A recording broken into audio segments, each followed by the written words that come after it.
বাংলাদেশ এবং পাকিস্তানের সামরিক বাহিনীর মধ্যে ইন্টারঅপারেবিলিটি করা উচিত। এখন ইন্টারঅপারেবিলিটি মানে কি? তার মানে পাকিস্তানের সরঞ্জাম বাংলাদেশ ব্যবহার করতে পারবে, বাংলাদেশের সরঞ্জাম পাকিস্তান ব্যবহার করতে পারবে। এইটা কখন করে?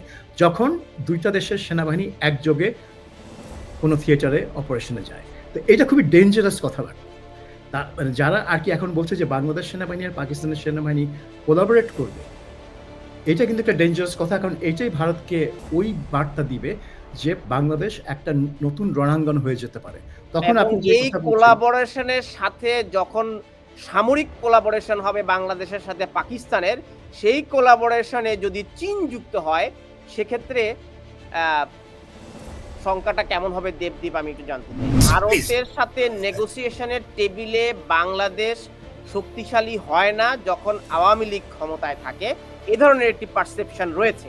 এ কারণেই বাংলাদেশ মনে করছে যে ভারতকে দাবরানি দিতে হইলে, ঠান্ডা রাখতে হইলে, আলোচনার টেবিলে সমানে সমানে আনতে হইলে আমাদের পাকিস্তানের সাথে বন্ধুত্ব করতে হবে। আর পাকিস্তানের বগলের নিচে চায়না থাকবে, তখন ভারত এমনিই তাদের টোন ডাউন হয়ে যাবে।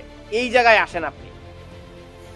আমি এই যে এই ধরনের চায়ের দোকানে বসে চায়ের টেবিল গরম করা যে ডিসকোর্স, এবং যেটা আমাদের বাঙালিদের মধ্যে এটা মারাত্মক, এটা এবার বাংলাতেও এই জিনিসটা আছে, ওপার বাংলাতেও আছে।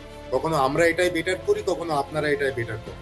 আপনাদের ওখানে এখন পরিস্থিতি ঘোরালো, তাই আপনারা হয়তো এটা আরো বেটার করছেন।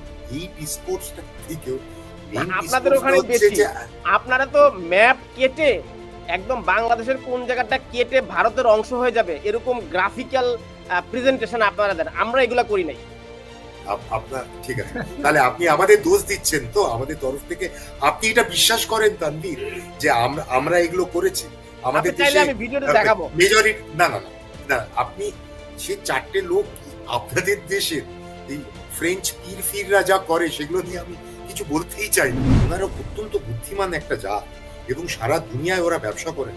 আমেরিকার সঙ্গে ওদের কত ট্রিলিয়ন ডলারের আপনাদের ট্রেড সারপ্লাস।